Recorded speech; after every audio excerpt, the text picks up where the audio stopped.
Hello India, welcome back. I'm your host Nikhil and here you are watching The Nick Flow. तो आज हमारे guest हैं mister Anant Sainam. Is from Bihar, the land of great mathematician Aryabhatta. तो चलिए शुरू करते हैं हमारे आज का podcast without wasting any time. CHSL sir qualify किया था आपने ना? हाँ, सर उसका एक्सपीरियंस कैसे है? सीएचएसएल हमारे इंडिया पे अभी बहुत पॉपुलेशन है, लोग सीएचएसएल पेपर कर रहे हैं. सीजीएल का क्या है ये? हर साल लगभग 20 लाख कैंडिडेट अपेयर होते हैं।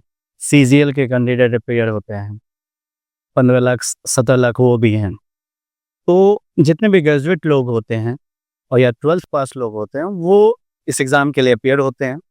और इसकी खासियत यही है कि बस आपको 8 आवर्स वर्क करके आप recognise life, establish life sustain कर सकते हो, कंटिन्यू कर सकते हो और अपना कुछ हसलिंग करना है तो वो भी फील्ड में अपने आप को एक्सेल कर सकते हो। आप आगे आगे पढ़ाई भी कर सकते हो चाहो तो सीएसएसएल का पेपर आपको देना अच्छा, मतलब 12th के बाद लोग देने लगते थे पहले, अभी भी देते हैं। और सीजीएल ग्रेजुएशन के बाद है। का स्ट्रीम क्या था सर 11th में? मैंने 12th मैथ से किया और ग्रेजुएशन भी मैथ से ही किया। बीएस 12th में पीएमसी मतलब फिजिक्स केमिस्ट्री मैथ्स हाँ. और बीएससी मैथमेटिक्स। फिर उसके बाद क्या रूट था आपका? ट्वेल्थ कैरियर बाय से चूज किया आपने? कैरियर चूज करने का तो मोस्ट ऑफ द, यदि हम बात करें इंडिया में मोस्ट ऑफ द पर्सन जो इस तरह के जॉब में आते हैं, यदि उनकी हम बात करें तो चूज नहीं होता है, रिस्पॉन्सिबिलिटी होती है कि आपको रिक्वायरमेंट्स क्या हैं, उसको फुलफिल कैसे किया सकता है। मैंने 2009 में 12th किया था। 2009 के बाद मेरा डिसीजन था कि मैं डिफेंस की ओर मूव करूं, तो एनडीए की तैयारी करना शुरू किया। उसमें कुछ समय लगा, फिर वो नहीं हुआ तो सोचे कि वो सेक्टर मेरे लिए शायद ना हो। मैं फिजिकली थोड़ा डिसेबल्ड हूँ क्योंकि मेरे क्लाविकल में थोड़ा डैमेज है। लेकिन उसके बाद गवर्नमेंट जॉब्स के लिए लोग ऐसे कहें तो सिंपल बात है, जो मोनोटोनस लोगों का से मिलता हुआ आया कि आप गवर्नमेंट जॉब लिए तो ही सक्सेसफुल पर्सन हो, अदरवाइज नहीं हो। बस यही चीज़ मतलब हमें इस चीज़ के लिए प्रेरित थी, चाहे मैं पीएससी करता या कोई भी बीपीएससी, यूपीएससी, एसएससी, आप किसी भी फील्ड में जाओगे आपको पहले तो स्टेबिलिटी, उस समय का एनवायरनमेंट ऐसा था 2009-2010 का, जिसमें कि आपको वो चीज़ गेन करना था पहला। उस समय के सिचुएशन के हिसाब से मुझे लगा कि मैं ये चूज़ कर सकता हूँ। मैंने सोचा था कि एसएससी करने के बाद फिर बीपीएससी या यूपीएससी देके अदर जॉब में शिफ्ट कर लूँगा, लेकिन वो चीज़ें नहीं हो पाई।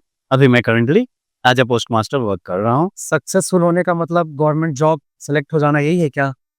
ये अच्छी बात। सक्सेसफुल होने का मतलब प्रीवियसली तो यही होता था बिफोर 10 इयर्स।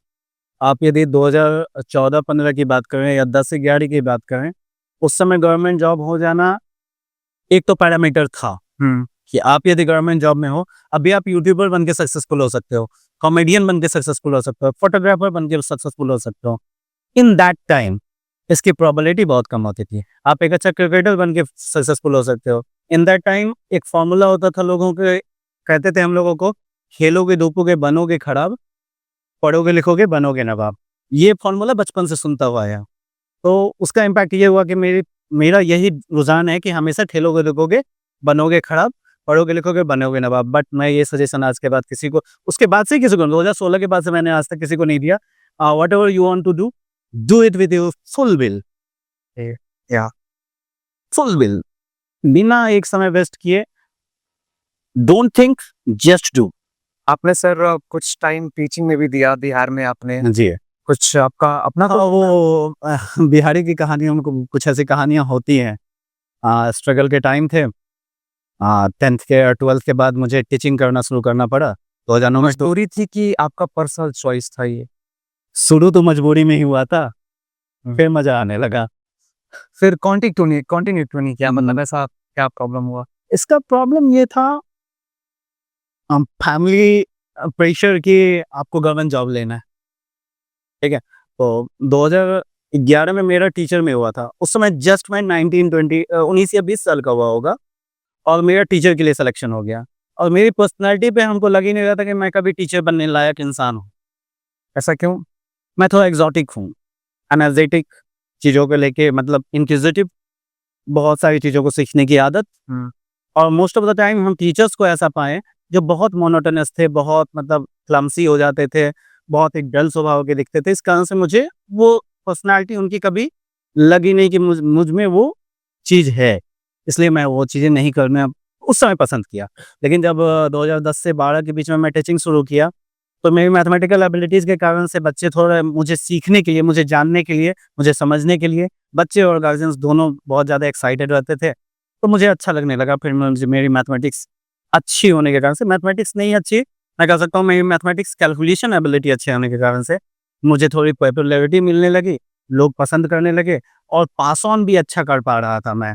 जैसे मैं आपसे बात यदि आपको इम्प्रेस कर पाऊँ कि मैं मैथमेटिकल कैलकुलेशन में अच्छा हूँ या आप किसी और को इम्प्रेस कर पाओ, ये आपके लिए अच्छा होता है बहुत बार कि मैं इतना अच्छा कर पाता हूँ। इस चीज़ का उस समय बहुत मायने होता था। यदि आप कुछ मेंटल एबिलिटी में अच्छे हो, तो ये आपके लिए एक बहुत अच्छा कैपेसिटी है। उस समय के मामले में ज़्यादा ही अच्छी कैपेबिलिटी मानी जाती थी।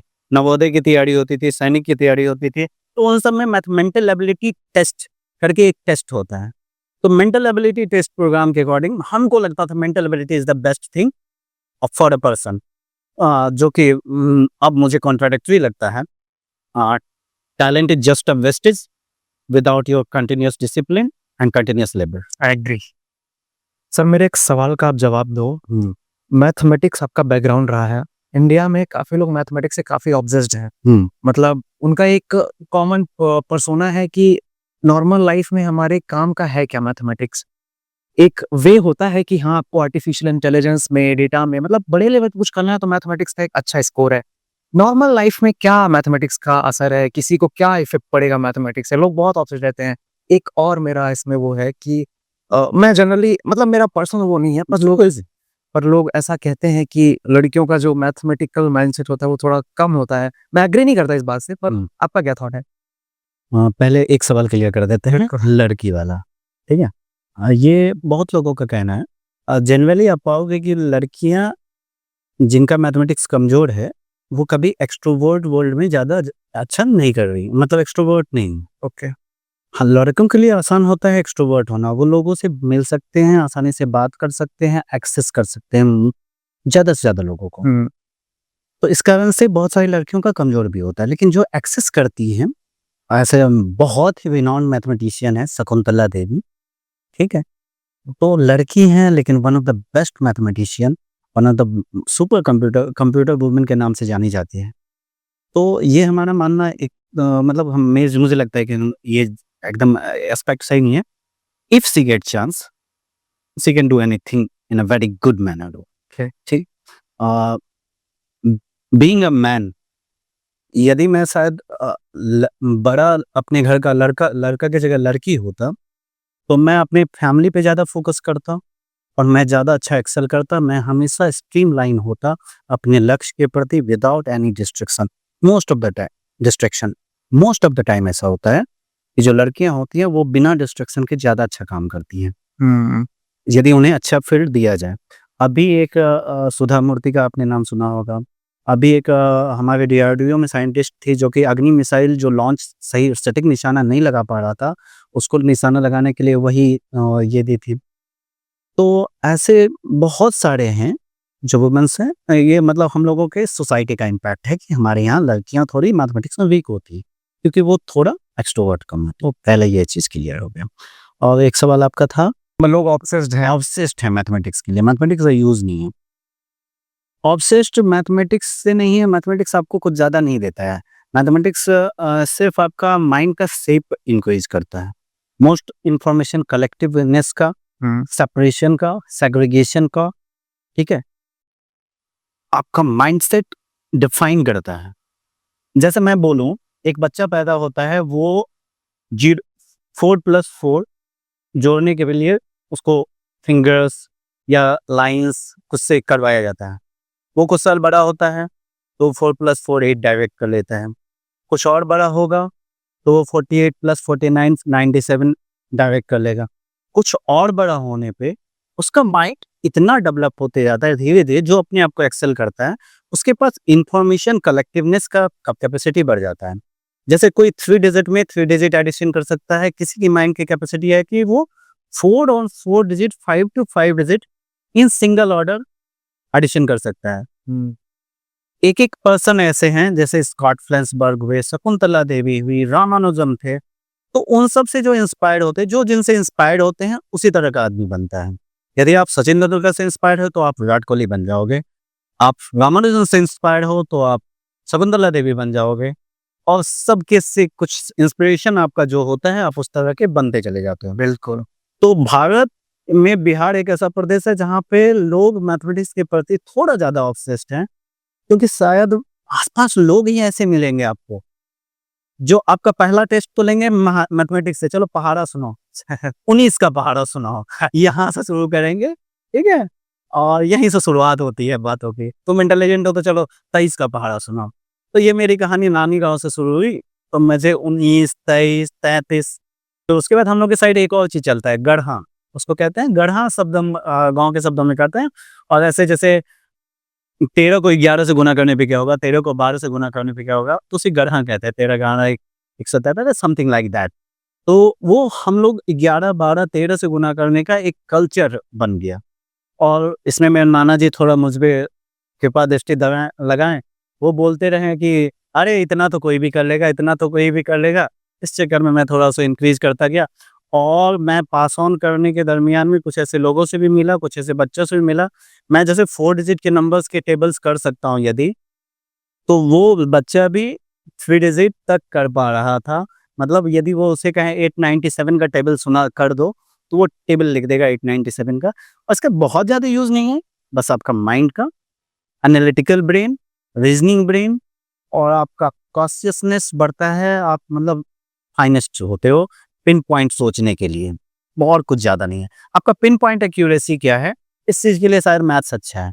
आपकी पिन पॉइंट एक्यूरेसी, मतलब 1 is never equal to 0.9999, this is the exact fact. Okay sir, हम बिहार पे कुछ बात करेंगे आपसे। जरूर। सर, बिहार में हमें बहुत टैलेंट देखने को मिलता है। इवन गवर्नमेंट जॉब में जो सिविल सर्विसेज का है, बिहार काफ़ी ज़्यादा रेशियो के लिए ओन नहीं करता है। लगता है। सर, बिहार में स्टार्टअप कल्चर क्यों नहीं है? मतलब अगर है तो उसका लेवल क्यों है? ऐसा क्या कारण है कि लोग ट्राई भी नहीं करना चाहते स्टार्टअप कल्चर के लिए, या फिर जो कर रहे हैं वो माइग्रेट हो जा रहे हैं? क्यों मतलब बिहार बीइंग अ बिहारी, ये सवाल मैं बहुत बार फेस कर चुका हूँ, लेकिन और इसका बहुत सही जवाब मुझे जो फील हुआ जितने समय से मैं बिहार को जानता हूँ, यदि 92 मेरा मेरा 92 डेट ऑफ बर्थ है, उस अकॉर्डिंग मैं 97, 98 तक थोड़ा समझदार हो चुका था। ओके। 2005 तक में मैंने सब कुछ लगभग बिहार का लगभग अंडरस्टैंडिंग आ चुका था। मुझे फिजिक्स, केमिस्ट्री चीज़ें समझ में आने लगी थी, ज्योग्राफी, सिविक्स सारी चीज़ें समझ आए। तो सिविक्स में क्या समझ में आता था, पर्सनल राइट्स, फंडामेंटल राइट्स, या तो फंडामेंटल राइट्स के अकॉर्डिंग जो चीज़ें हम लोगों को अवेलेबल होना चाहिए सरकार के द्वारा, वो बेसिक चीज़ें भी, नीडफुल चीज़ें भी बिहार में मुहैया नहीं करवाई जाती थी।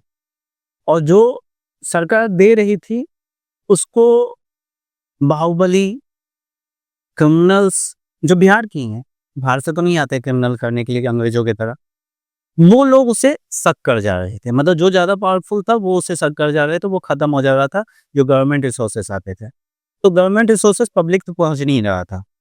तो पब्लिक के पास सिंपल बिज़नेस करने के लिए भी, एक सिंपल दुकान खोल के यदि आप यदि शुरू करते हो कि दुकान खोल के कि हम दुकान चला रहे हैं, तो आपके साथ वहाँ रंधावी टैक्स वसूलने के भी फ़ॉर्मूले थे। तो इन सब क्रिमिनलिज़्म के, एक्सेसिज्म के कारण से वहाँ पे जो स्टार्टअप कल्चर है वो कभी डेवलप ही नहीं कर पाया। और जो उस तरह के जीनियस माइंड हैं वो बिहार से निकल जा रहे थे, क्योंकि सेंट्रल उन्हें बुला लेती थी, या जहाँ पे उनको सेफेस्ट साइट मिलता था उस जगह वो मूव कर जाते थे।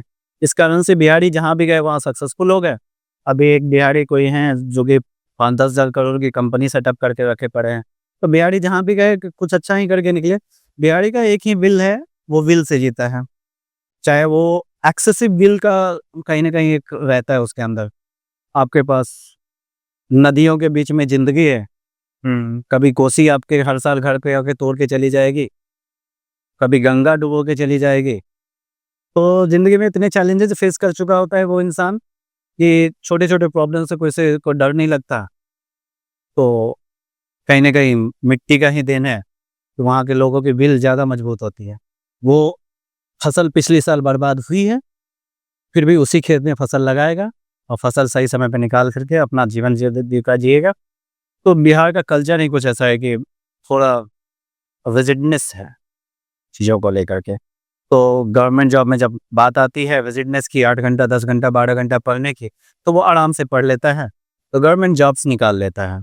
और स्टार्टअप कल्चर सेटअप नहीं होने का basic reason extremism of culprits, goons actually. Okay sir, जब भी देश में चुनाव होता है, कभी भी बिहार का चुनाव हमेशा हाइप पे रहता है, अनएक्सपेक्टेड अनएक्सपेक्टेड उसके रिजल्ट्स को लेके, वहाँ के पॉलिटिशियंस, वहाँ की पार्टीज, वहाँ की पॉलिसीज। ऐसा क्यों है? मतलब ऐसा क्या है बिहार में कि लोग काफी diversity diversity can you explain? हाँ, अब बिहार को यदि हम 4 पार्ट में बाँट दें, तो एक ईस्टर्न बिहार आ जाएगा आपका, नॉर्थ ईस्टर्न बिहार, जिसमें 5 जिला पड़ेगा। वो जिला का अलग माइंडसेट है, वहाँ पानी ही पानी आएगा। नॉर्थ वेस्टर्न बिहार, चंपारण के ज़िले हैं, पूर्वी चंपारण, पश्चिमी चंपारण, ये सब ज़िले हैं, तो वहाँ के लोगों की अलग समस्याएँ हैं। और जब आप बिहार के साउथ वाले पार्ट में जाओगे, तो वहाँ के लोगों की अलग-अलग समस्याएँ हैं। तो पूरा बिहार कभी भी सेम समस्या से पीड़ित ही नहीं है। तो नॉर्थ बिहार की समस्या साउथ बिहार को समझ में नहीं आती है, साउथ बिहार की नॉर्थ बिहार को समझ नहीं आती है। तो दोनों अलग-अलग तरह से वहाँ पे पॉलिटिक्स चलता है। और पॉलिटिक्स में वहाँ पे पहले दबदबा रहा उन लोगों का जो कि बाहुबली थे। और अभी भी कुछ लोग बाहुबली हैं, जिसके कारण से हमें ऐसा लगा कि वहाँ से पॉलिटिक्स बहुत ज़्यादा एम्फसाइज़ होती है। और पॉलिटिक्स के बारे में यदि हम लोग बात करें तो पॉलिटिक्स का कहते हैं कि कहीं हम इसे पढ़े हैं या कहाँ से मेरे पास ये इन्फॉर्मेशन है, पता नहीं, कि पॉलिटिक्स का 3 स्टेज है। पहले पॉलिटिक्स में हमेशा बाहुबली लोगों का चलेगा दबदबा, उसके बाद पॉलिटिक्स में पैसे वालों का दबदबा चलेगा, तब एजुकेटेड लोगों का दबदबा आएगा। एजुकेटेड लोगों का दबदबा आने में कहीं भी पॉलिटिक्स में समय आता है। तो वो समय आने में शायद इंडिया में भी समय लगेगा और बिहार में भी वो समय थोड़ा पीछे चल रहा है, तो वहाँ बाहुबलियों का दबाव ज़्यादा है। और एजुकेटेड में तो अभी आया नहीं है, लेकिन फाइनेंशियली स्ट्रांग वाले लोग भी पॉलिटिक्स में आ रहे हैं वहाँ पे। बिहार में सर प्रोटेस्ट अक्सर देखने को मिलते हैं। प्रोटेस्ट करना ठीक है, मेरा मानना है, लेकिन जो प्रोटेस्ट में होने वाले नुकसान है, जैसे मैं किसी को जज नहीं कर रहा हूँ, लेकिन सपोज अगर आप किसी चीज के प्रति प्रोटेस्ट कर रहे हो, आप जो वहाँ के रिसोर्सेस को किसी भी तरीके से, अगर वो प्रोटेस्ट दंगे में बदल गया या फिर किसी भी फॉर्म में अगर रिसोर्सेस को हार्म कर रहे हो, से कहीं कहीं पे कॉन्सेप्ट आता है कि जो बिहारीज हैं वो सरकारी प्रॉपर्टी को हार्म कर दिए, ट्रेन जला देते हैं। हाँ, वो आक्रोश में आके, मैं समझता हूँ एक इमोशन होता है, पर क्या वो ये नहीं समझ पा रहे हैं कि एंड ऑफ द डे अगर कहीं का डेवलपमेंट काफी स्लो है, तो ये सब करने से उन्हीं का लॉस हो रहा है। अगर वो ऐसा करते हैं तो उन्हीं की रिसोर्सेज कम हो रहे हैं, तो अब जो डेवलपमेंट होगा तो उस डेवलपमेंट में वो भी इंक्लूड होगा, वो अलग टाइम कंज्यूम होगा उनका। तो ऐसा क्यों?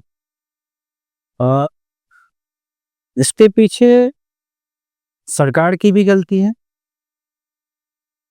कि सरकार सुनती नहीं है। पहला बात, सरकार बहरी हो जाती है।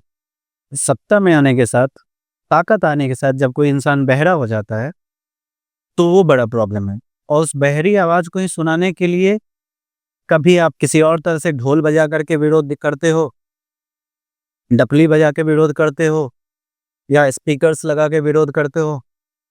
और जब उसी विरोध को कोई और लोग चैनलाइज़ करने लगते हैं, तो उसको इस रूप में दिखाने के लिए कि पब्लिक आपसे इतनी उग्र हो चुकी है, वो अपना ही लॉस कर रहे होते हैं, लेकिन उन्हें पता है कि अब विरोध बताने का कोई तरीका ही नहीं बचता है। सरकार विरोध का दमन भी इस तरह से करती है जो कि कंप्लीटली अनएथिकल है। विरोध का दमन आपका, हम विरोध कर रहे हैं, यदि आपका विरोध आप मेरे ही हिस्से से बने हैं, तो आप कम से कम मेरे विरोध को सुने तो सही। आपको हमने चुन के भेजा सरकार बनाने के लिए, तो आप यदि मेरे विरोध को सुन नहीं पा रहे हैं, ये सबसे बड़ा सरकार का लॉस है और ये सरकारी तंत्र की कमी है। शायद गवर्नमेंट हमारी कमी रहती है हमेशा, जहाँ भी होती है। गवर्नमेंट की कमी है कि एटलीस्ट उन्हें रिकॉग्नाइज़ किया जाए। जैसे अभी हम यदि सीजेपी प्रोटेस्ट की बात करें, उन्हें एक रिकॉग्निशन मिला, लास्ट में ही मिला, लेकिन मिला। वो यदि पहले मिला होता तो शायद इतना भी चीज़ें बिगड़ती नहीं, इतनी हाइप क्रिएट नहीं होती। लोग सुनाने के लिए बस एक आवाज़, शायद कभी भगत सिंह ने भी क्या कहते हैं बम मार के जगाने की कोशिश की थी अंग्रेज़ों को, तो वही भगत सिंह वाला खून शायद जल जाता होगा कहीं। ये गलत है, बट कहीं न कहीं लगता है सुने कैसे इन बहरे लोगों को सुनाने के लिए, एक आवाज़ के लिए, वो एक रूप है, लॉस है, लेकिन सुनाना भी ज़रूरी है।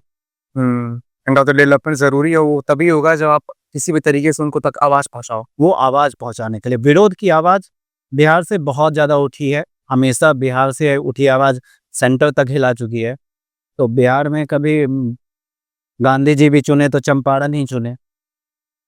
तो बिहार के लोगों में वही चीज़ है, एलिमेंट की जज़्बा है कि विरोध करते हैं तो डरते नहीं, साथ देंगे तो फिर आपके साथ देने वाला भी हाँ, वैसा कोई नहीं होगा। सर आगे बढ़ते हैं हम। जी। एक गाना है, आप सुने होंगे। आइए भोजपुरी गाने तो थोड़े नहीं, वो गाना है आइए ना हमरा बिहार में। ओके। तो मैं फिलॉसफी जानना चाहता हूँ इस गाने के पीछे की कि किस वे में है। एक्चुअली वो कहानी है, ये गाना लिखा गया है बिहार चैप्टर 1 के इस पे। बिहार चैप्टर 1 क्या है ये? ये एक वेब सीरीज़ थी। Web series. अमित लोढ़ा वहाँ पे एसपी थे बिहार में। वो हमारे ज़िले के भी एसपी रह चुके हैं, पूर्णिया ज़िले के ओके, वो आपके डिस्ट्रिक्ट में एसपी थे। और उनके गेट के सामने से मैं अपने स्कूल जाया करता था, ठीक है? तो ऑनर। हाँ, मुझे मेरे लिए ऑनर था। That's my honour. शायद यही सब इंस्पिरेशन के कारण से लड़के आईएएस, आईपीएस बनते हैं। मेरे लिए बहुत ऑनर की बात है, मैं उनके गेट के सामने से स्कूल जाया करता था। तो अमित लोढ़ा सर की कहानी है और उस समय बिहार की ये कहानी थी कि बिहार में आप यदि गाँव से निकलने के समय 5 किलोमीटर का गैप आपको रास्ते में मिलता है, तो उस गैप से आप सुरक्षित जाना संभव अपने आप को नहीं समझिएगा। आपके पास जो कुछ है वो आपसे छीन लिया जाएगा। लूट-पाट, छोटे-मोटे लूट-पाट। देसी कट्टा मिल जाता था। उस समय का सिनेरियो ऐसा था। तो इसलिए लोग कोई बाहर से जाते थे लोग तो कहते थे कि ऐसा हो जाता है, वहाँ लूट हो जाती है, चीज़ें हो जाती है। इसलिए उस समय की टाइमलाइन को देखते हुए ये गाना बना था, आइए ना हमरे बिहार में, ठोक देंगे कट्टा कपाड़ लाइक दैट। लेकिन ये सिनेरियो बहुत पुरानी थी। अभी आप लोग 2026 में हैं, ये 2006 से पहले की कहानी है। ओके। तो 2006 से पहले कहानी ऐसी ही थी कि क्रिमिनल्स के केस ज़्यादा ही दबदबा था, क्रिमिनल्स का दबदबा रियलिस्टिक था बिहार में। बहुत हाई लेवल क्रिमिनल्स थे, बिहार, यूपी इन दोनों में तो क्रिमिनल्स का कुछ ज़्यादा ही दबदबा। पहले तो बाहुबली का सभी जगह, अभी मैं एमपी में हूँ तो यहाँ पे भी 20 साल पहले किसी बाहुबली का दबाव दबाव हुआ करता था। यहाँ से कुंडा जिले के पास में एक क्या कहता है, कुंडा बांदा जिले में कोई एक डकैत हुआ करता था। आपको नाम यो याद हो कि नहीं, दधुआ डकैत करके हुआ करता था। तो 20 साल पहले की कहानी थी और 20 साल पहले के बारे में लिखा गया था, आइए ना हमरे बिहार में। अब आइए हमरे बिहार में, सब अच्छा है। आप कभी भी रात में कहीं भी जा सकते हैं। 12 बजे रात में भी यदि आप घर से बाहर निकलिएगा तो आपको मार्केट में सामान मिलेगा, लोग मिलेंगे और बहुत प्यार से आपका हेल्प करेंगे। डर के चांसेस कॉशियस तो हमेशा रहना है, चाहे वो किसी भी जगह आप हों, फिर 12 बजे रात में। लेकिन आपको हम इतना ये एहसास दिला सकते हैं कि बिहार वो 20 साल पहले का बिहार था, आज का बिहार नहीं। आज का बिहार बहुत प्यारा है। आपको बहुत अच्छी सिटीज़ बन चुकी है वहाँ पे। जैसे आपके पटना में हाईवेज़ बना है, मरीन ड्राइव, पटना की मरीन ड्राइव बहुत फ़ेमस है, आप जा सकते हो, वहाँ समय बिता सकते हो। यहाँ से ज़्यादा नहीं, 300-400 किलोमीटर की दूरी पड़ती है, आप आराम से जा सकते हो, बहुत अच्छा जाने लगेगा। गंगा का घाट, वो मरीन ड्राइव, गंगा का घाट, यू विल फील ऑसम, मतलब कह सकते हैं। And I definitely try. हाँ। मतलब जब कभी जाऊँगा तो मैं मेरा सजेशन ये मानना, गंगा किनारे और मरीन ड्राइव। बिल्कुल। हाँ, मतलब वो एक जोक कहते हैं ना, एक जोक है कि I am just flabbergasted, you will feel like that. हाँ, that scene is sir liquor क्यों बैन है, मेरा personal topic. I love that. मतलब I I don't love liquor, लेकिन मेरा मतलब जानने की इच्छा है, why Bihar is like dry state? हाँ, Bihar is like dry state. हाँ, मेरे हिसाब से इन माय ओपिनियन या पब्लिक ओपिनियन कहते हैं, बिहार में क्यों ड्राई स्टेट होना सपोर्ट किया। 2005 का इलेक्शन था, ठीक है। उस इलेक्शन में मुद्दा था कि मैं सरकार में आऊंगा, नीतीश कुमार ने कहा कि मैं सरकार में आऊंगा तो लिकर बैन कर दूंगा। ठीक है। लिकर इतना सोसाइटी को डैमेज कर चुका था बिहार में, हर रोज एक्सीडेंट्स, हर रोज मतलब एक्सीडेंट्स के नंबर्स तो बहुत ज्यादा थे, और लिकर्स के कारण से हम्म, महिलाओं का शोषण घर के अंदर वो, और मजदूर वर्ग के लोगों का पैसे का लॉस। जो फाइनेंशियली वीकेंड पर्सन है, यदि वो 100-200 रुपये भी पर डे का 500 रुपये मान लो कमाते हैं, और वो 100 रुपये खर्च कर देते हैं लिकर में, 20% ऑफ हिज इनकम वो लिकर में इन्वेस्ट कर चुका है। और वो 20% ऑफ इनकम यदि वो सेव कर ले तो उसकी फाइनेंशियल कंडीशन बदल जाएगी, वो अपने बच्चे को एजुकेशन दे सकता है। एमपी की यदि बात करें, मुझे लगता है यदि कि यहाँ पे गुटखा बिकने का जो डेटा निकाला जाए, यदि वो इतना ज्यादा है यहाँ पे, कुछ कंपनीज है, डायरेक्टली नाम नहीं ले सकता हूँ, यदि उस डेटा को देखा जाए और उसके फाइनेंशियल कंडीशन को यदि इनपुट डाल दिया जाए, उतना खर्च ना हो सरकार का या किसी परिवार का। कोई एक लेबर का काम करता है, वो 500 रुपये कमाता है, 100 रुपये यदि इन सब चीजों में खर्च कर दे तो उसका फैमिली कंडीशन कभी बेटरमेंट की ओर नहीं जा सकता। जो फाइनेंशियली अच्छे हैं उसके लिए बहुत आसान है। आप लेकर 10,000 कमा रहे हो पर डे, 2,000 कमा रहे हो, 1,000 रुपये खर्च कर रहे हो, 200 रुपये 400 रुपये खर्च कर रहे हो, कुछ ज्यादा नहीं है आपको भी। आपके पास 1,800 रुपये 1,600 रुपये बचे हुए हैं, दैट इज इनफ। लेकिन जो 500 में से 200 खर्च करके आ रहा है और फिर घर में वायलेंस कर रहा है, बच्चों के साथ वायलेंस कर रहा है, और फिर बच्चों को उसी कारण से कहाँ जाना पड़ रहा है, काम करने के लिए। तो इस चीज के लिए बिहार की महिलाओं ने अपना कदम उठा करके नीतीश कुमार के साथ आके खड़ी हुई, और बिहार की महिलाएं एक साथ वोट की कि नीतीश उस पार्टी को जो कि लिकर बैन के लिए तैयार थी। तो इस मामले में आप बिहार की महिलाओं का धन्यवाद कहना चाहिए कि उन लोगों ने ऐसा काम किया कि आज शायद नशा कमी होने के कारण से, ना होना कहना थोड़ा गलत है, कमी होने के कारण से बहुत सारे फैमिली में वायलेंस की कमी हुई है, बच्चों के एजुकेशन बेटर हुए हैं, हेल्थ इश्यूज सही हुआ है, फैमिली लॉस नहीं हो रहा है। इन इन सब एस्पेक्ट से मैं मानता हूं कि लिकर बैन सही है। लेकिन जो फाइनेंशियल लॉस हम लोग को कहता है, बजट में कमी हो जाती है, 6-7 हजार करोड़ का बजट रहता है उसके प्रॉफिट्स में, तो वो कम हो जाता है बिहार का, वो थोड़ा लॉस है। लेकिन अदरवाइज ये फैमिली से ही एक देश बनता है, एक राज बनता है। तो उसके सपोर्ट के लिए, उसके इकोसिस्टम के लिए, बच्चों के एजुकेशन के लिए, वुमेन्स हेल्थ के लिए, वुमेन्स लिबर्टी के लिए इसका बैन होना जरूरी है। जहां भी लिकर्स ज्यादा यूज होते हैं वहां लोग ज्यादा एग्जॉटिक फील करके क्राइम करने में बहुत कम समय लगाते हैं।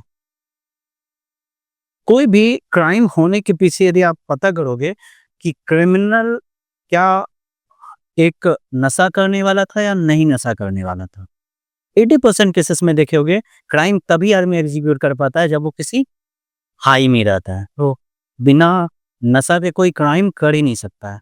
और क्राइम स्टेशन था बिहार स्टेट्स में, तो लिकर बैन होना बहुत जरूरी था, इसलिए सुरक्षा भी बिहार में ज्यादा बेहतर हो पाई है। और लिकर्स नहीं, हम लोगों को समाज को बात करनी चाहिए, गुटखा बैन पे भी बात करनी चाहिए, और कुछ और चीजें हैं जो समाज के हम लोग के डेवलपमेंट करने के लिए बने हैं, डिमिनिश करने के लिए नहीं। तो for the development of our society, for the development of our state and for the development of our country, we should do this. Everyone have to be responsible for that. लोगों को try करना चाहिए, एक awareness होना चाहिए लोगों के अंदर कि ये चीजें या तो लिमिट में कर दी जाए या तो ना के बराबर। हाँ, लिमिट में कर दीजिए, ओकेजनली करो, लिमिट में करो, ना करो ज्यादा बेहतर है। लेकिन हाँ, मतलब जिस तरह से खुले आम चलता है उसका विरोध होना चाहिए समाज के अंदर। और कुछ चीजें अच्छी भी हैं, हमारे गवर्नमेंट ने स्कूल से 500 मीटर के दरमियान में गुटखा बेचना बैन कर दिया है, तो फिर भी बिकता है। तो ये चीज़ का एग्जीक्यूशन भी होना चाहिए, सरकार को इसके लिए रिस्पॉन्सिबिलिटी लेनी चाहिए कि हमारे समाज में बच्चों तक ना पहुँचे। कैंसर से मरने वाले लोग अच्छा नहीं है। मतलब मेरे आप नशा करते हो, सिंपल सा बात है, नर्वस सिस्टम आपका डैमेज हो रहा है।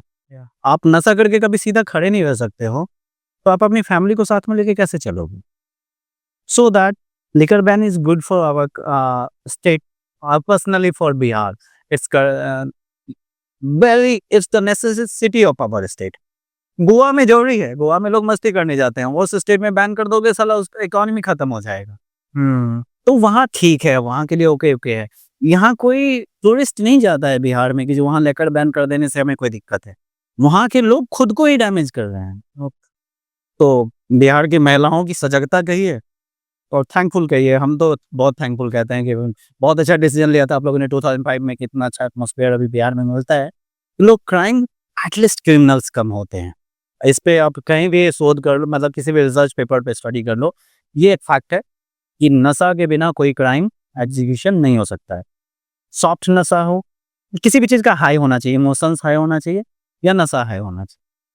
आदमी इमोशनली इतना हाई कभी नहीं हो सकता है, कभी भी इतने एंगर में नहीं आ सकता है किसी का खून कर दे। बिल्कुल, इतना एरर नहीं आ सकता। यदि वो आ रहा है तो ये इसके एरर है, उसका माइंड का एरर है।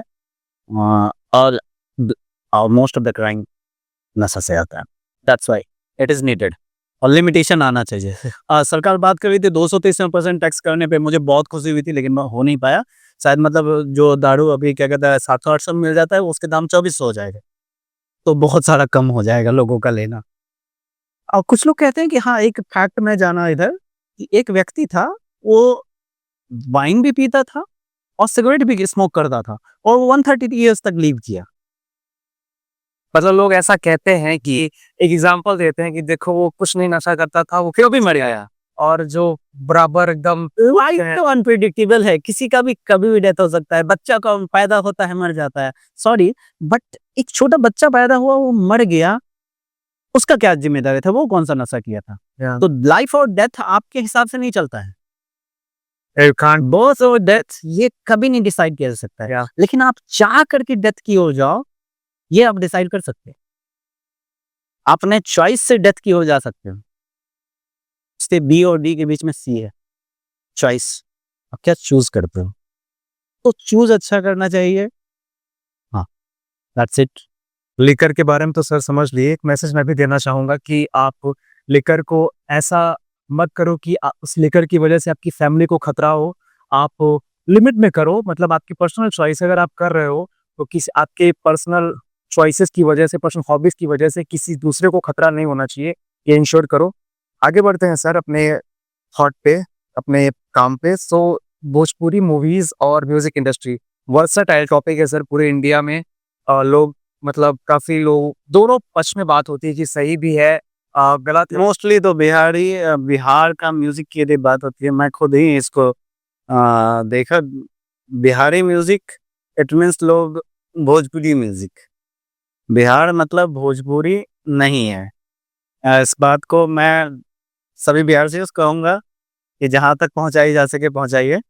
बिहार सिर्फ भोजपुरी नहीं है, बिहार में भोजपुरी से ज़्यादा बड़ी भाषा है मिथिला, मैथिली। Maithili, that is Maithili. और वहीं से अभी मैथिली नाम, मैथिली ठाकुर एमएलए भी चुनी गई। तो मिथिला वहीं की हमारी सीता माँ थी, तो उस धरती को मिथिला कहते हैं। और वहीं के राजा जनक थे, वहीं के एक महिला विदुषी ने, नाम उनका मुझे थोड़ा मिस हो रहा है, 17 दिन तक शंकराचार्य से बैठा के डिस्कशन की थी, वाद विवाद महिला से डिस्कशन चला था शंकराचार्य का 17 दिनों तक, और वो 17 दिन तक नहीं हारी थी। 17 दिन तक लगातार डिस्कशन हुआ था। तो वो धरती है मिथिला की, वो धरती है बिहार की। तो बिहार को सिर्फ भोजपुरी गानों की फुहरता से, पहले लोगों के समझ से ये भोजपुरी गानों की फुहरता वाला इम्पैक्ट कम जाना चाहिए। क्योंकि पता नहीं, ऐसा हमेशा होता है किसी भी मूवी में जो लव सॉन्ग्स होंगे उससे ज़्यादा पॉपुलर उसके आइटम सॉन्ग्स होते हैं। That's the correct thing. Okay, yeah, I agree. हाँ, तो इस कारण से कभी भी बिहार के कल्चर में जो आइटम सॉन्ग है, वो लोगों तक ज़्यादा पहुँच रही है। क्योंकि लोग पसंद कर रहे हैं उसे। हाँ, सिर्फ बिहारी नहीं देख रहा है, बिहारी 13 करोड़ ही हैं, 14 करोड़ ही हैं। हमारी देश की आबादी 1 अरब 40 करोड़ है Yeah. और उसमें सिर्फ हम लोग 14 करोड़ हैं, only 10% Bihari and everyone knows about Bihari. Bihari has something. तो Bhojpuri is not the only language in Bihar. Mithila is the biggest language and Mithila is very sound language. Most sweetest language and logical people. Their people.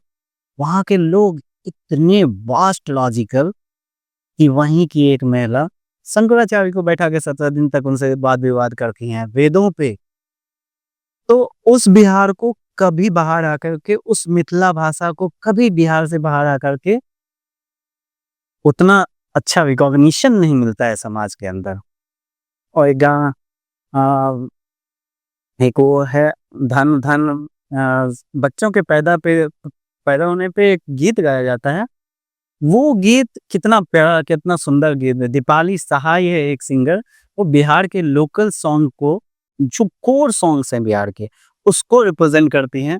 उनको कम popularity मिलता है लेकिन बिहार के फुहर songs को ज़्यादा popularity मिल जाता है।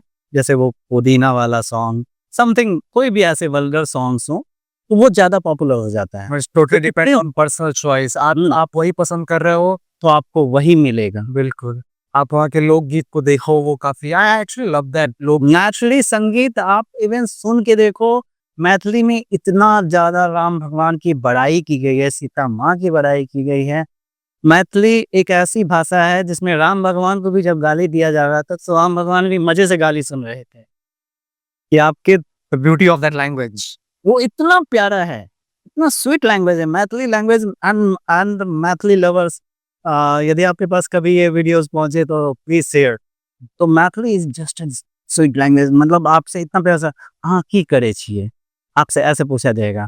हाँ, जैसे आपको कौन सा काम कर रहे हैं, दैट्स वो मेरा हिंदी है कि आप क्या काम कर रहे हैं। इट कैन बी रूड और सम सॉफ्ट, बट मैथिली में वो सॉफ्ट ही रहेगा। हाँ की करे छिए। साउंड हमेशा पिच लो रहता है, लोग बहुत साउंड मिलेंगे।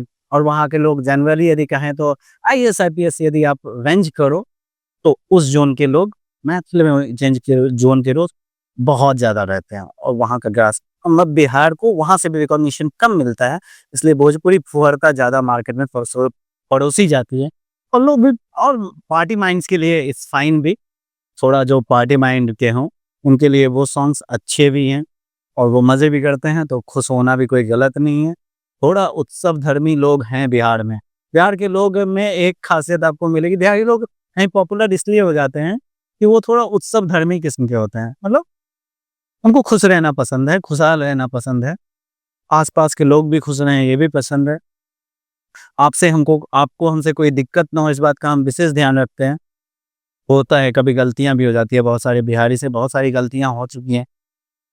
वो गलतियों के साथ हर एक इंसान में गलती भी है, सही भी है, लेकिन हमेशा गलत को ही ज़्यादा देखना ये व्यू पे भी डिपेंड करता है, आप किस एंगल से किसी चीज़ को देख रहे हो। अच्छाइयों को देखा नहीं गया है, बिहारी उस पार्ट से नेगलेक्ट हो जाते हैं। बिहार के आप कभी बिहारी भोजपुरी सॉन्ग लिख कर के उसके लव सॉन्ग सुन के देखो, बहुत ही प्यारे हैं।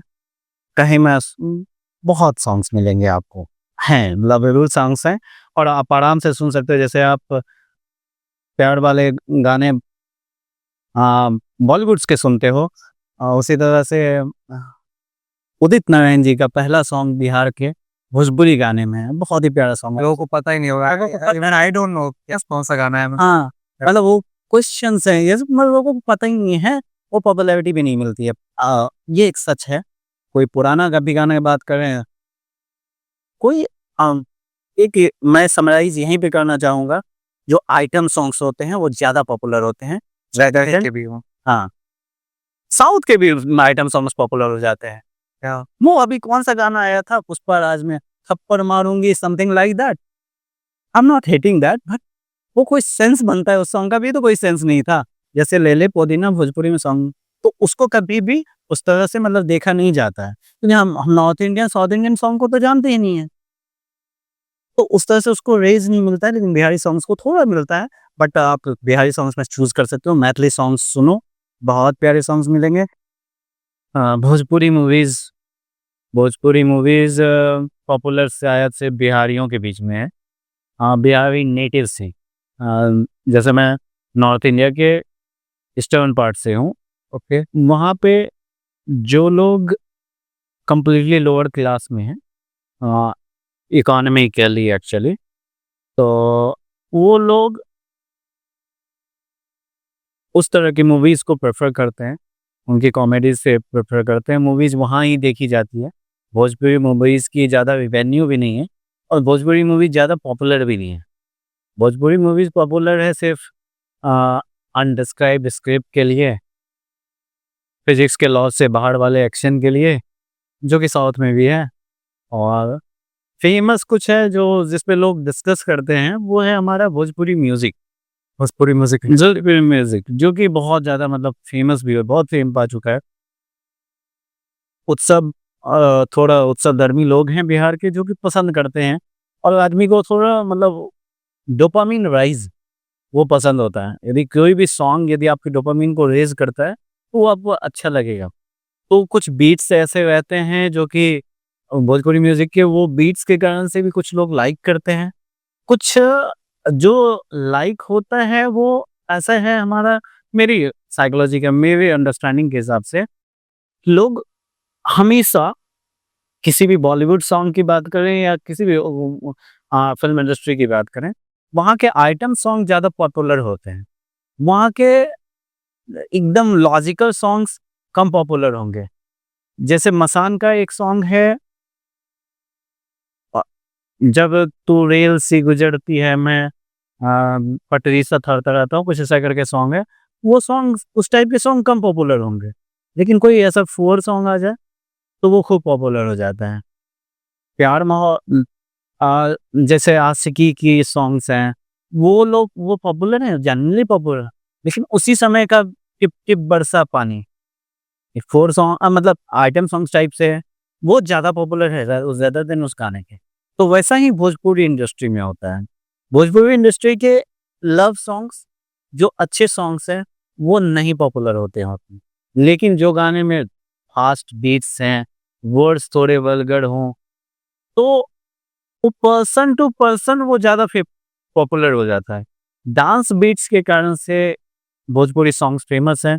जैसे किसी भी कॉलेज की पार्टी में यदि वो लॉलीपॉप लागेलू बजेगा ही बजेगा, मोस्ट ऑफ द पार्टीज में, सेरेमनी में most of the Bihari all the time बजाते हैं।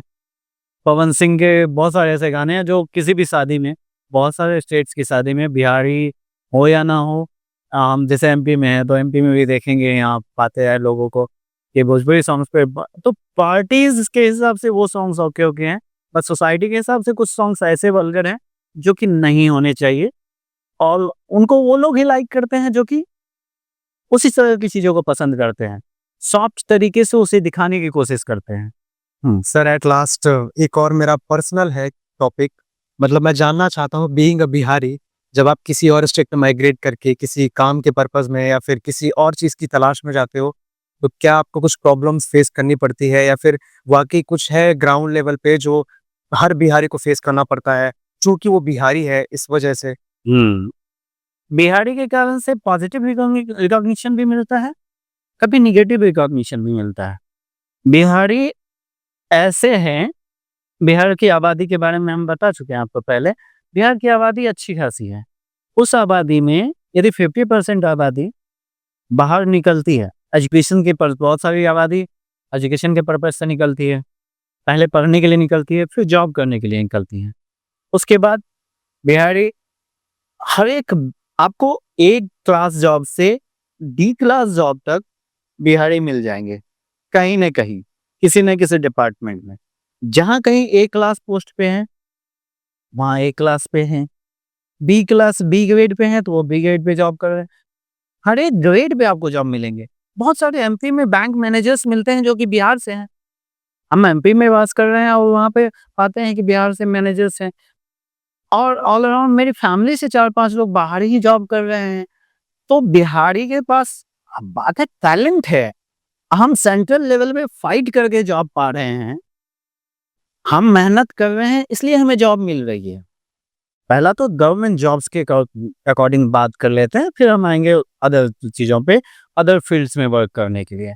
तो बिहारी पहले गवर्नमेंट जॉब्स के अकॉर्डिंग जो 4 ग्रेड में जाते हैं लोग, या कहीं टीचर बन के चले गए, तो इंजीनियर्स बन के चले गए, वो बिहारी क्यों नहीं जाएगा? क्योंकि वो कैपेबल था, उसने एग्ज़ाम्स दिया, क्वालीफाई किया, टॉप 5000, टॉप 10,000 में आया। इंजीनियरिंग का पेपर दिया, डॉक्टर का पेपर दिया, कोई लॉ का पेपर दे के जाता है, तो मेहनत वो कर रहा है तो वो पा लेता है। ये नहीं कि मतलब इसका मतलब ये नहीं कि आप बिहारी से हेट करो। बैंक में पेपर्स होता है, आईबीपीएस पेपर लेता है, सेंट्रल लेवल पेपर होता है। आप कहीं पे पेपर दिए, कहीं पोस्टिंग हो रही है तो इसके कारण से आप बिहारी को किसी तरह का अब्यूज़ करो, वर्बल या फिजिकल या रेशनल, कोई भी तरह का अब्यूज़, रीजनल अब्यूज़, ये सब that's not a good thing. Bihari के पास है, कैपेबिलिटी थी, उन्होंने किया, आप भी कर सकते थे और वो उसके लिए मतलब आपसे कुछ स्पेशल रिकॉग्निशन भी नहीं माँगता है। और बिहारी चाहता है, बिहारी इतना जानता है, वी ऑल आर इंडियन। इस व्यू से बिहारी कभी बाहर नहीं निकलता कि मैं बिहारी हूँ इसलिए बाहर जा रहा हूँ। बिहारी फर्स्ट इंडियन फ़ील करता है। इंडियन फ़ील करने के कारण से बिहारी आरआर में, आर्मीज़ में कितने सारे बिहारी भरे पड़े रहते हैं। अच्छी खासी आबादी बिहार की रहती है, आर्मी में जाती है। जो खुल के लड़ाई करते हैं, बहुत ही अच्छा मतलब आर्मी वाले बात करते हैं बिहारी एजेंट्स के बारे में, Bihari army forces, arm forces के बारे में, कि बिहारी लोग कभी डरते नहीं हैं। उन्हें यदि बोल दो आग में कूद जाने तो एक बार बिना सोचे कूद जाए, ऐसे होते हैं बिहारी।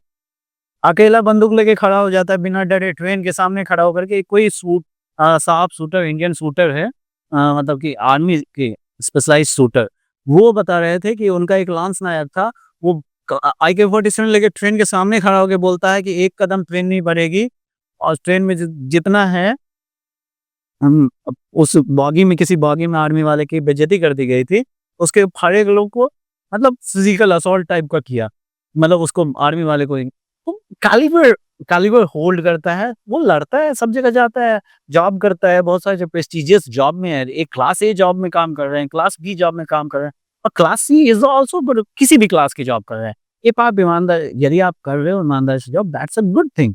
और बहुत सारे अच्छे व्यूज़ में भी जाते हैं।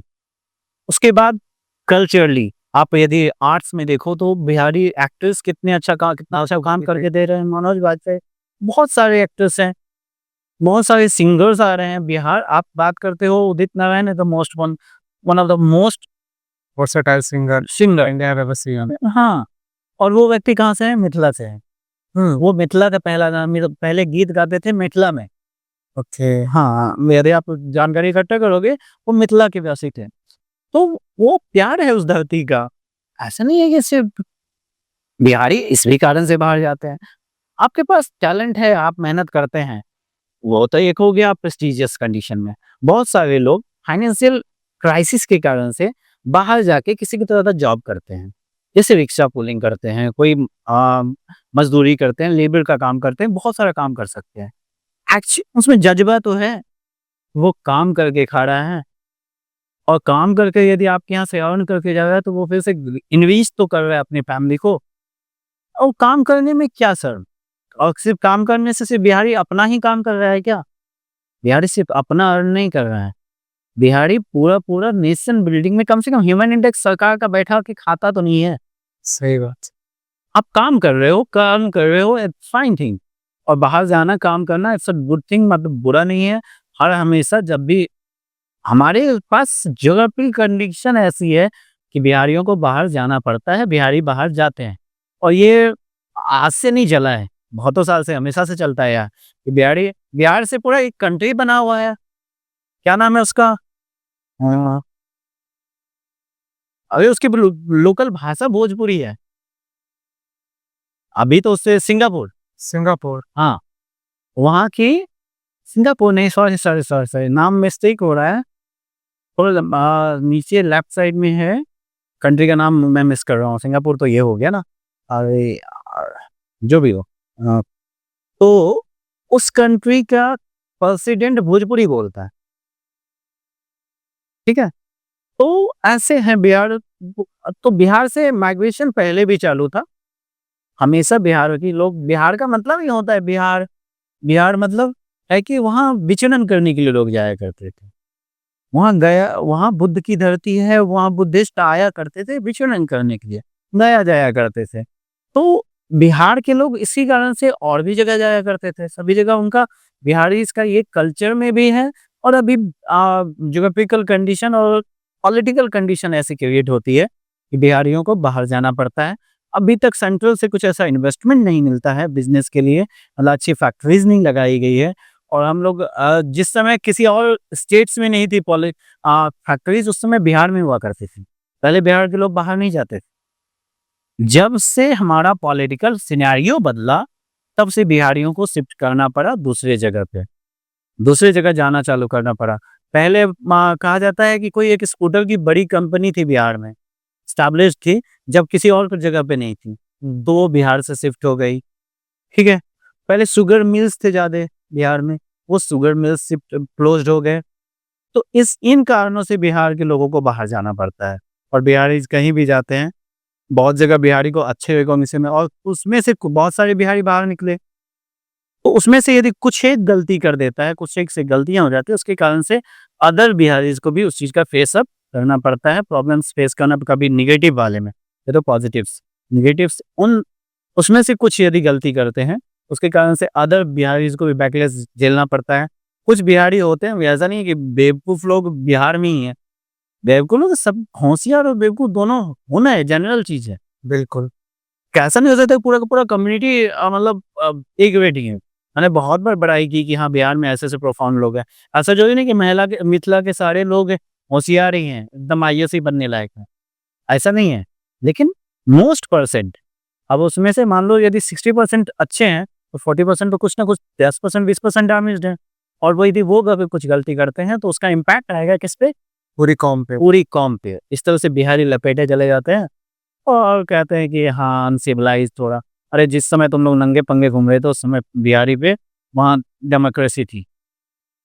अदर स्टेट्स में जहाँ समय जहाँ कुछ भी नहीं था, उस समय बिहार में डेमोक्रेसी थी। वहाँ पे उस समय लोग शिक्षा लेने आते थे नालंदा विश्वविद्यालय में। विक्रमशिला। हाँ, विक्रमशिला में। हमारे यहाँ जब कहाँ कुछ नहीं था ना, तब हम थे। और हैं, अभी भी हैं, और फिर आ जाएँगे, और शायद अब बहुत राइज़ कर रहा है। बिहार का अब परफ़ॉर्मेंस ऐसा, बिहार के लोगों का परफ़ॉर्मेंस ऐसा चल रहा है कि बिहार के लोगों के लॉजिक्स अच्छा काम कर रहे हैं, अच्छा रेपुटेशन क्रिएट कर रहे हैं। फिर से बिहार राइज़ करेगा ही। बिहारियों को अच्छी भावना से भी देखी जाती है, बुरी भावना से भी देखी जाती है। मैं यही समराइज़ करना चाहूँगा। हाँ, इट्स फाइन। किसी भी लोग, कोई भी लोग यदि नई जगह पे जाके शिफ्ट करेंगे, तो वहाँ पे उनको इस चीज़ का बैकलैश देखना पड़ता है। और बिहार ये ज़्यादा जगह शिफ्ट करते हैं, तो इसलिए ज़्यादा जगह से उसको आता है बैकलैशेस। यही है, दैट्स इट।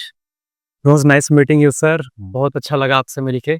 कुछ सजेशंस दोगे सर मुझे, कुछ इम्प्रूव, मेरी पर्सनल, मैं जो ये कर रहा हूँ, कुछ क्या इम्प्रूव कर सकता हूँ मैं? देखो, कॉमन वे में ये मैं जब से मैं अपने लिए भी सोचा और किसी और के लिए भी सोचा, तो एक ही चीज़ कहता है कि देखो भाई, मन से करने का है, बस रेगुलर करने का है। Consistency is important. कंसिस्टेंसी बहुत इम्पोर्टेंट है, पेशेंस आपके काम में बहुत ज़रूरी है। आपको लगातार रहना बहुत ज़रूरी है। परसिवरेंस मोस्ट पर 3 पीस होते थे, और तीसरा वाला याद नहीं आ रहा, patience, perseverance and third one discipline. P से ही था कोई वर्ड, और वो मुझे याद नहीं आ रहा है। डिसिप्लिन तो मस्ट है, मोस्ट इम्पोर्टेंट इज़।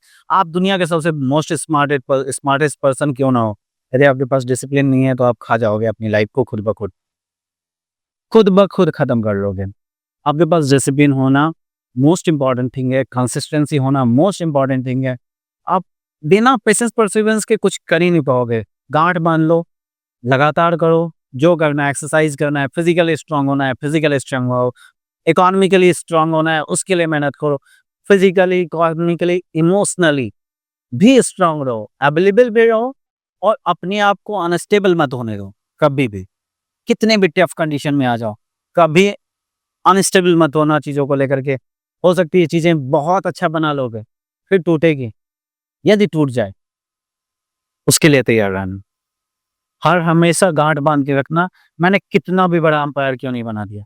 यदि वो कल ख़त्म हो जाता है, कल भी ख़त्म हो जाए, तो मैं अगले दिन से फिर वो एम्पायर बनाने के लिए तैयार रहूँगा और मुझे उसी तरह से कोशिश करनी है। आप हमेशा अवेयर रहो कि हाँ, चीज़ें खराब हो सकती है, कभी चीज़ें ठीक ना जा सके। लेकिन इतना तैयार हो कि आई विल बिल्ड एवरीथिंग, जो चाहेंगे वो बनाएँगे। हो सकता है ना बने, कभी हो सकता है, चीज़ें होंगी कि कुछ चीज़ें जो आप चाहोगे नहीं होगा। लेकिन ये पॉजिटिव माइंडसेट आपको रखना पड़ेगा। Stay humble, hustle hard. तो गाइज ये था हमारा एपिसोड सेकंड। उम्मीद है ये आपको कुछ नया सिखाएगा और आई गारंटी आप इस एपिसोड से कुछ वैल्यूएबल सीख के जाओगे, at least with a new perspective. So please like करो, शेयर करो, सब्सक्राइब करो। अपने थॉट्स, अपने विचार कमेंट्स में जरूर बताओ। So have a good life, have a good day और मिलते हैं अगले Saturday with next episode. Thank you so much. For my Bihari's viewers, request करूँगा कि आप लोग भी इसे देखें और इस व्यू को आप कहीं यदि इस तरह के इश्यूज फेस करते हैं कि हाँ, being a Bihari like something, और ये भोजपुरी सॉन्ग्स, इन सब को भी समझे कि हाँ, चीज़ें कैसे हैं। हम लोगों ने बहुत कुछ बताया है इसमें, शायद आपको बहुत इन्फॉर्मेटिव होगा।